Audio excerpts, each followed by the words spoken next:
Olá, candidato, olá, candidata. Hoje nós vamos falar sobre filosofia e sociologia no Enem. Então eu trouxe umas questões para a gente dos últimos Enems, para a gente resolver e para você ver como é o sistema da prova do Enem. Quais são os assuntos para os quais o Enem dá mais atenção. Então muita atenção agora, acompanha comigo, vamos lá. Primeiro slide aqui. Bom, em termos de filosofia, o que você precisa, qual é a atenção que você precisa dar? Você precisa prestar muita atenção em alguns filósofos, como Sócrates, Platão e Aristóteles, filósofos gregos da antiguidade clássica, que não pode faltar na sua leitura de jeito nenhum. Na filosofia medieval, né, patrística e escolástica, com destaque para São Tomás de Aquino. Na filosofia moderna, aí nós vamos ter duas escolas filosóficas muito importantes. Uma é o absolutismo e a outra é o iluminismo. E na contemporânea, uma atenção especial para Foucault e Habermas também, isso é muito importante ser mencionado. Então não se esqueçam, em filosofia, esses são os principais autores para vocês estudarem. No próximo slide, nós temos aqui os principais pontos de sociologia. Se na filosofia você tem que saber relacionar os autores aos períodos históricos aos quais eles fazem parte, na sociologia você tem que se preocupar com questões de atualidades. Então, movimentos sociais, o surgimento das instituições, o fortalecimento do Estado, o Estado democrático de direito, formações culturais, diversidade cultural, a estratificação da sociedade, gênero, estratificação étnica, social, tudo isso é muito importante. As revoluções sociais do século XIX e do século XX também. Papel social da educação, né, como a educação afeta no meio social. Esses assuntos, além de darem base para vocês fazerem a prova de sociologia no Enem, também permitem que vocês tenham bons argumentos para a redação. Então, muita atenção a isso. E Marx e Habermas são essenciais em qualquer prova do Enem. A prova do Enem se especializou em questões sociais, então é importante que você dê atenção a esses dois teóricos, tá bom? Ó, pobreza e desenvolvimento também. As causas da pobreza, as soluções para a pobreza. Isso tudo é muito importante para você resolver uma boa prova de sociologia. Vamos para a próxima, então. Tá aí, essa é uma questão do Enem, tá? Vamos ler essa questão. Seguiam-se 20 criados custosamente vestidos e montados em soberbos cavalos.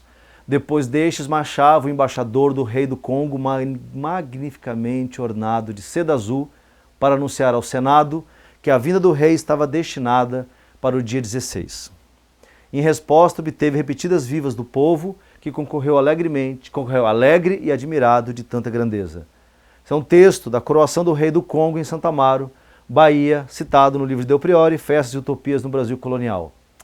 De Catelli Júnior, um olhar sobre as festas populares brasileiras, São Paulo Brasiliense, 94. Tá aí. Originária dos tempos coloniais, a festa da coroação do rei do Congo evidencia um processo de, letra A, exclusão social, letra B, imposição religiosa, letra C, acomodação política, letra D, supressão simbólica ou letra E, ressignificação cultural. A questão fala da festa do Congado.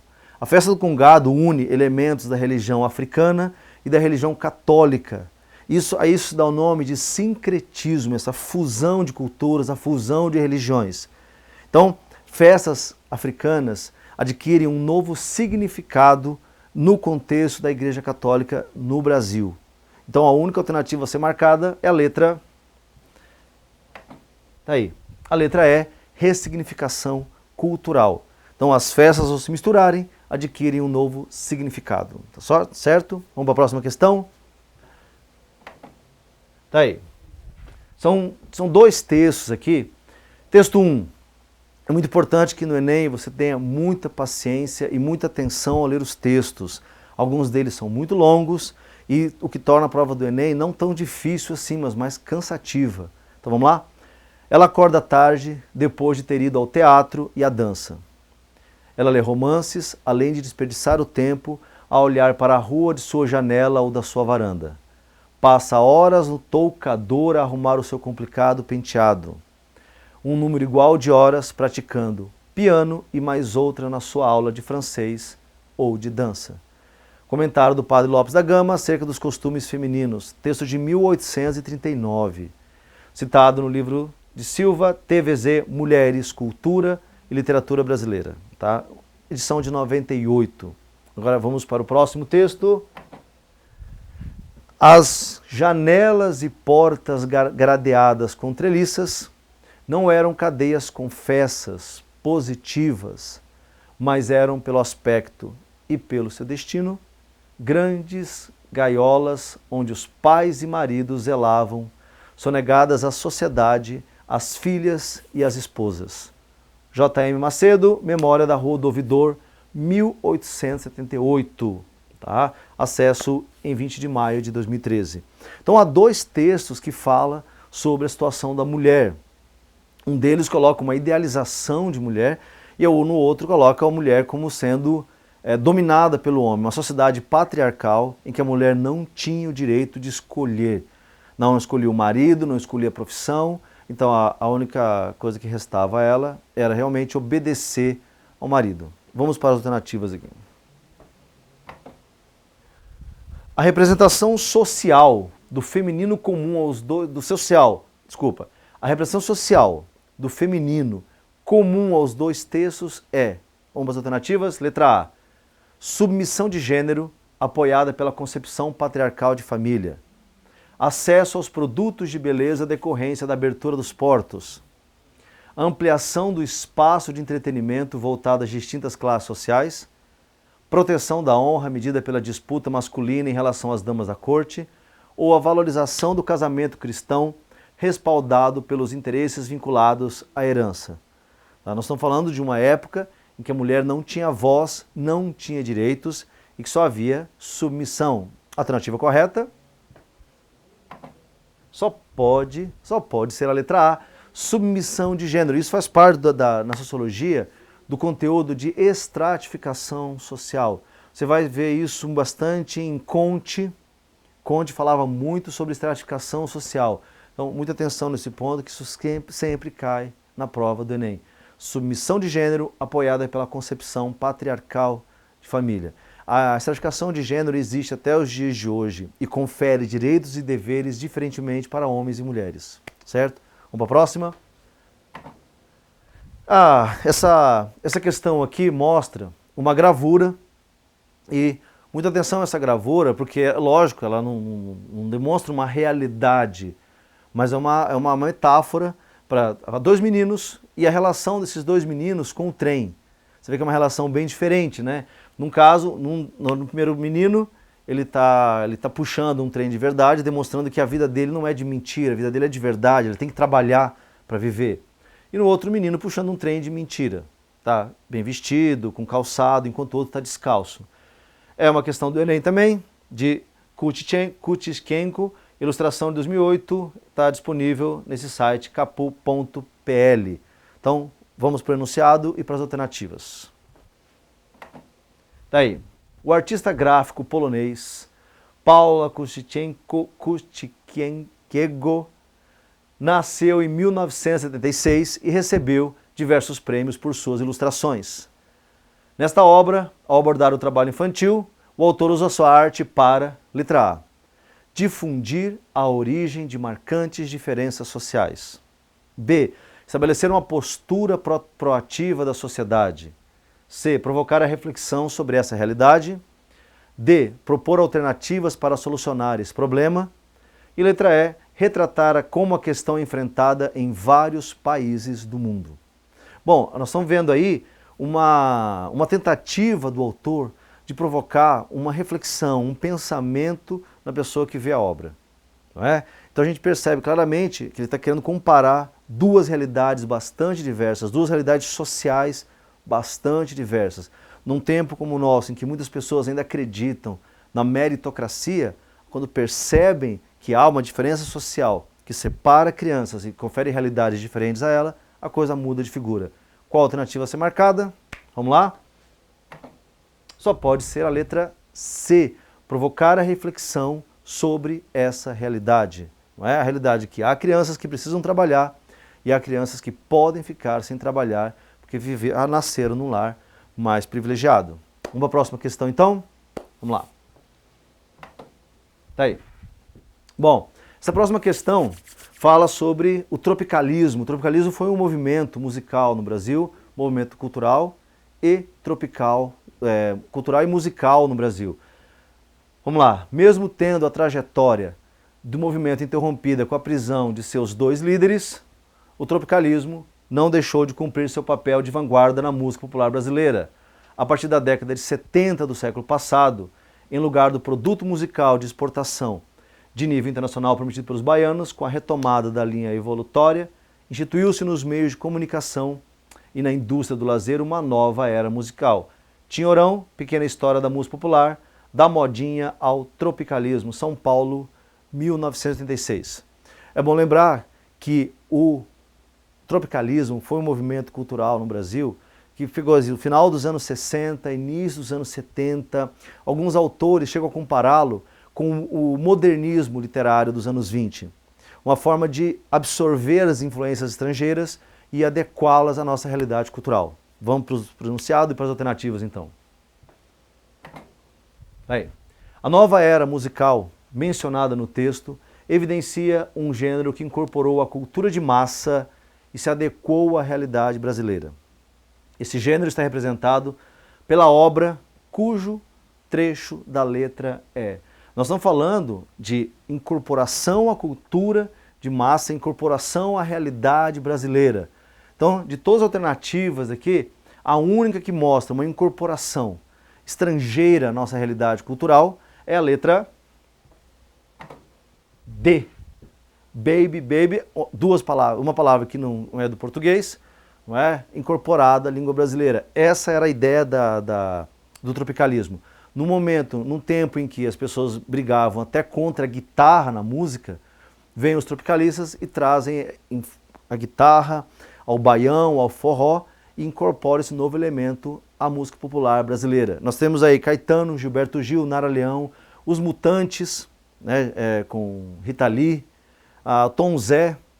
Então todos esses autores, esses cantores, fizeram parte do tropicalismo. Eles só lançaram um disco, tá bom? Chamado Tropicália. Próximo. Tá aí. Outra questão do Enem, falando sobre produção social, contexto de Marx. Lembra que eu falei logo no começo? É importante que Marx faça parte da sua leitura, pegue resumos, o seu livro, a sua apostila, não deixe de ler Marx. É muito importante que você entenda o básico da teoria de Marx, certo? A alienação, mais-valia, meio de produção, luta de classes são conceitos muito importantes que não podem faltar para quem está lendo sobre Marx, beleza? Vamos para o texto então? Na produção social que os homens realizam, eles entram em determinadas relações indispensáveis e independentes de sua vontade. Tais relações de produção correspondem a um estágio definido de desenvolvimento das suas forças materiais de produção. A totalidade dessas relações constitui a estrutura econômica da sociedade, fundamento real sobre o qual se erguem as superestruturas política e jurídica e ao qual correspondem determinadas formas de consciência social. Karl Marx, Prefácio à Crítica da Economia Política, livro de Marx e Engels, né? São Paulo, Edições Sociais, 77. Vamos para o enunciado e para as alternativas. Bom, para o autor, a relação entre economia e política estabelecida no sistema capitalista faz com que... Bom, Marx falava que do proletariado era expropriado o valor da sua riqueza, o valor do seu trabalho. Só o trabalho seria capaz de produzir riqueza e o proletariado perdia essa riqueza para os donos dos meios de produção, certo? Então vamos lá. A letra A, o proletariado seja contemplado pelo processo da mais-valia. A letra B, o trabalho se constitui como fundamento real da produção material. A letra C, a consolidação das forças produtivas seja compatível com o progresso humano. Letra D, a autonomia da sociedade civil seja proporcional ao desenvolvimento econômico. E a burguesia revolucione o processo social de formação da consciência de classe. Bom, o trabalho é o fundamento da riqueza, o fundamento de todo o processo material do qual fazemos parte, não é? E o trabalhador perde essa riqueza através da mais-valia. Então não há como o trabalhador ser contemplado pela mais-valia. Não há como a burguesia fazer o trabalhador ter consciência social. O trabalhador vai ter isso através da sua própria vivência da realidade. A nota de classes coloca burguesia e trabalhador em lados opostos. A única alternativa que pode ser marcada então, vamos lá? Está aí. O trabalho se constitua como o fundamento real da produção material. De acordo com Marx, todas as relações materiais que vivemos compõem a nossa cultura, a nossa política, a nossa economia e as nossas religiões. Todas essas estruturas dependem da estrutura maior, que é a economia, que são as nossas relações materiais. Resumindo, mal resumindo, economia seria produção e distribuição de riqueza. Na visão de Marx, a economia está nas mãos da burguesia, que controla os meios de produção. Vamos para a próxima? Tá aí. O sociólogo espanhol Manuel Castells sustenta que a comunicação de valores e a mobilização em torno do sentido são fundamentais. Movimentos culturais, entendidos como movimentos que têm como objetivo defender ou propor modos próprios de vida e sentido, constroem-se em torno de sistemas de comunicação, especialmente a internet e os meios de comunicação, porque esta é a principal via que esses movimentos encontram para chegar àquelas pessoas que podem eventualmente partilhar os seus valores e a partir daqui atuar na consciência da sociedade no seu conjunto. Disponível em compolitica.org, acesso em 2 de março de 2012. Então ele está falando de quê? De comunicação de valores, mobilização em torno do sentido, movimentos culturais. Vamos para o enunciado aqui e para as alternativas. Em 2011, após uma forte mobilização popular via redes sociais, houve a queda do governo de Hosni Mubarak no Egito. Esse evento ratifica o argumento de que, atenção para essa questão, que ela fala de um fato bastante atual que começou em dezembro de 2010, chamado Primavera Árabe. Primavera Árabe se inicia na Tunísia em dezembro de 2010, depois que um feirante ateou fogo ao próprio corpo em protesto contra o confisco dos seus produtos. E aí isso se alastra pelo norte da África e pelo Oriente Médio também. A queda de Hosni Mubarak é um dos exemplos disso. Também Gaddafi caiu e outros, o primeiro-ministro tunisiano também caiu. Então foram vários chefes de governo que caíram. Vamos para as alternativas? Vamos lá. A internet atribui verdadeiros valores culturais aos seus usuários. A consciência da sociedade foi estabelecida com o advento da internet. A revolução tecnológica tem como principal objetivo a deposição de governantes democráticos, antidemocráticos. Os recursos tecnológicos estão a serviço dos opressores, o fortalecimento de suas práticas políticas. E letra E. Os sistemas de comunicação são mecanismos importantes de adesão e compartilhamento de valores sociais. De acordo com o que a gente viu até agora, qual a alternativa a ser marcada? Vamos lá. Tá aí. Só pode ser a letra E. Porque as redes sociais, a internet, não cria valores. Ela só compartilha valores. Só compartilha valores de consciência, de classe, que foi o que aconteceu na Primavera Árabe. A Primavera Árabe já acabou e hoje os países estão vivendo o que se está convencionado também pela imprensa de inverno árabe. Vamos para a próxima? Tá aí. O jogo é uma atividade ou ocupação voluntária exercida dentro de certos determinados limites de tempo e de espaço, segundo regras livremente consentidas, mas absolutamente obrigatórias, dotado de um fim em si mesmo, acompanhado de um sentimento de tensão e de alegria e de uma consciência de ser diferente da vida cotidiana. O Izinga Homo Ludens, o jogo como elemento da cultura, São Paulo, 2004.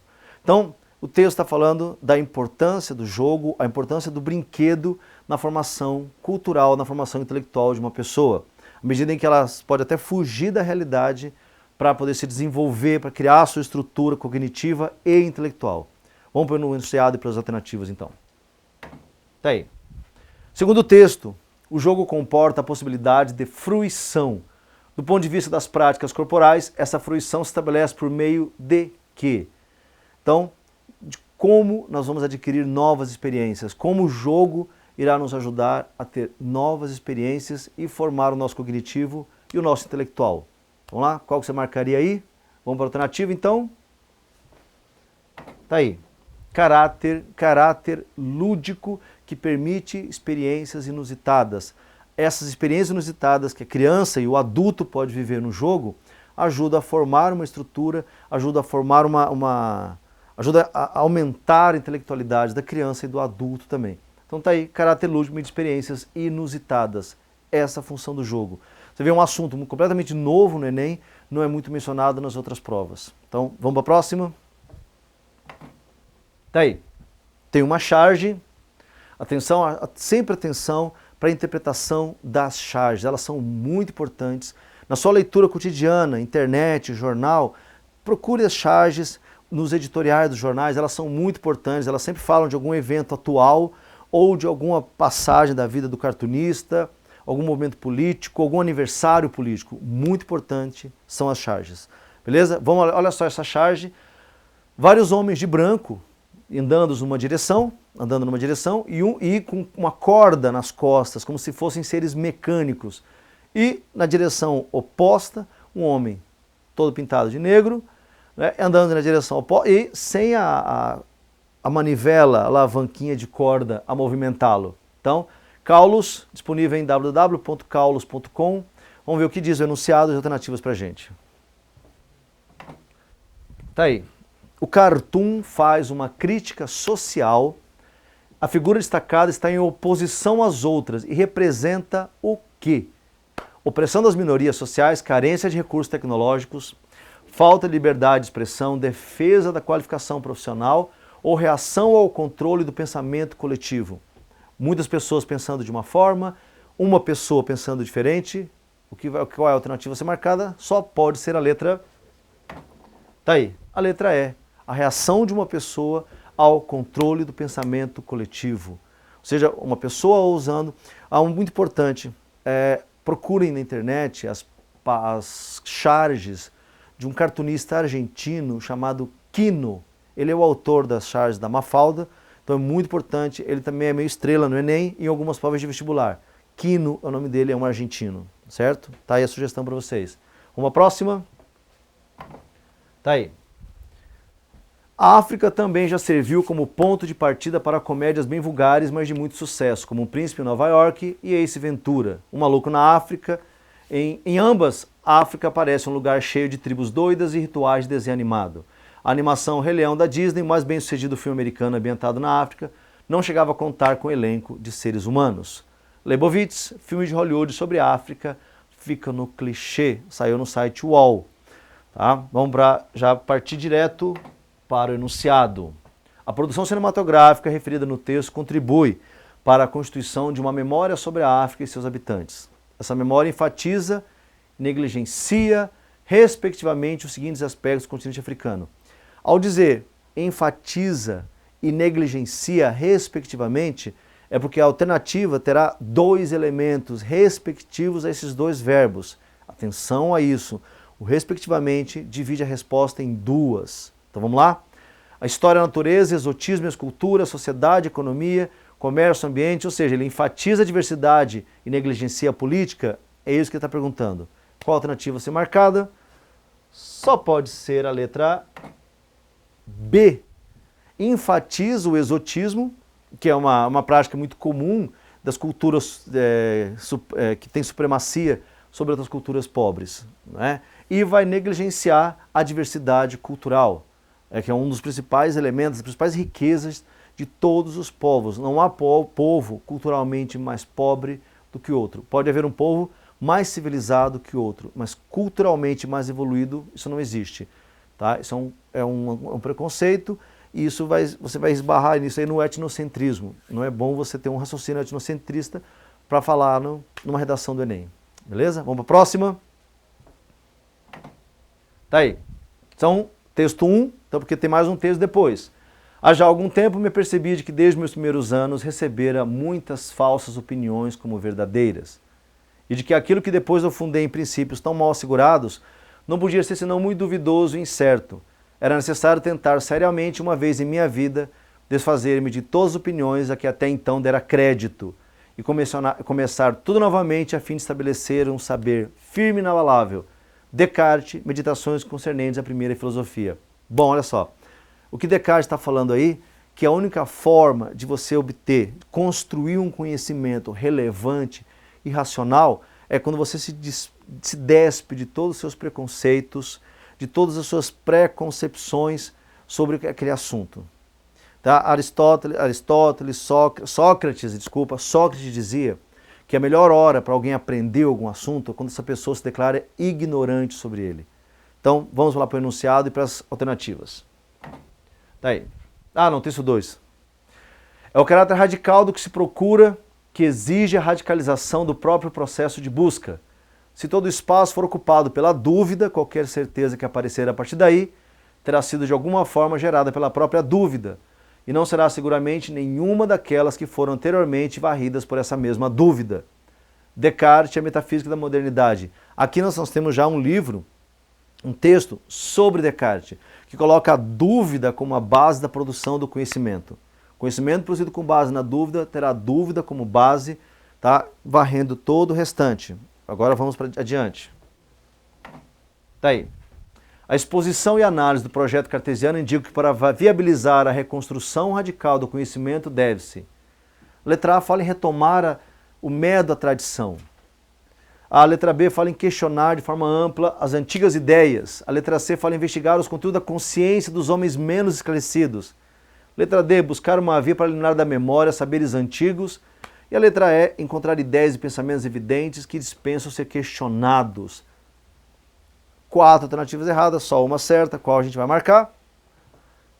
Tá aí. Letra B, questionar de forma ampla e profunda as antigas ideias e concepções. Quando você abandona esses preconceitos, você consegue fazer aquilo que você consegue produzir aquilo do que o seu conhecimento precisa. Certo? Uma próxima. Tá aí. Os produtos e seu consumo constituem a meta declarada do empreendimento tecnológico. Essa meta foi proposta pela primeira vez no início da modernidade, como expectativa de que o homem poderia dominar a natureza. No entanto, essa expectativa, convertida em programa anunciado por pensadores como Descartes e Bacon e impulsionado pelo iluminismo, não surgiu de um prazer de poder, de um mero imperialismo humano, mas da aspiração de libertar o homem e de enriquecer sua vida física e culturalmente.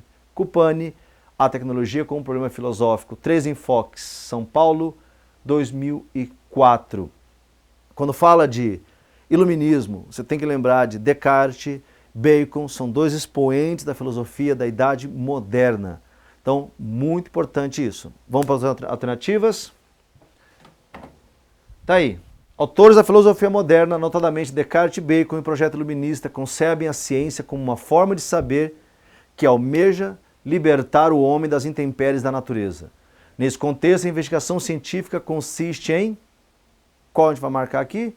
Expor a essência da verdade, desenvolver definitivamente as disputas teóricas, oferecer a última palavra acerca das coisas que existem e ocupar o lugar que outrora foi da filosofia, ser a expressão da razão e servir de modelo para outras áreas do saber que almejam o progresso, explicitar as leis gerais que permitem interpretar a natureza e eliminar os discursos éticos e religiosos, explicar a dinâmica presente entre os fenômenos naturais e impor limites aos debates acadêmicos. Bom, o uso da razão é essencial para se obter o conhecimento. O abandono de dogmas, de verdades incontestáveis é essencial no raciocínio do iluminismo. Qual a alternativa, então? Está aí. Explicitar as leis gerais que permitem interpretar a natureza, eliminar os discursos éticos e religiosos. Do que nós estamos falando? Nós temos que descobrir as leis que regem a natureza, que regem a ciência, e abandonando todo o preconceito religioso. Isso é essencial para que a gente compreenda aquilo que o iluminismo nos propôs no século XVIII, certo? Vamos para a próxima? Tá aí. Nasce daqui uma questão. Se vale mais ser amado que temido ou temido que amado? Maquiavel puro isso, né? Responde-se que ambas as coisas serão de desejar, mas porque é difícil juntá-las, é muito mais seguro ser temido que amado. Quando haja de faltar uma das duas, porque dos homens se pode dizer de uma maneira geral que são ingratos, volúveis, simuladores, covardes e ávidos de lucro. Enquanto lhes fazes bem, são inteiramente teus. Oferecem-te o sangue, os bens, a vida e os filhos. Quando, como acima disso, o perigo está longe, mas quando ele chega, revoltam-se. Nicolau Maquiavel, O Príncipe.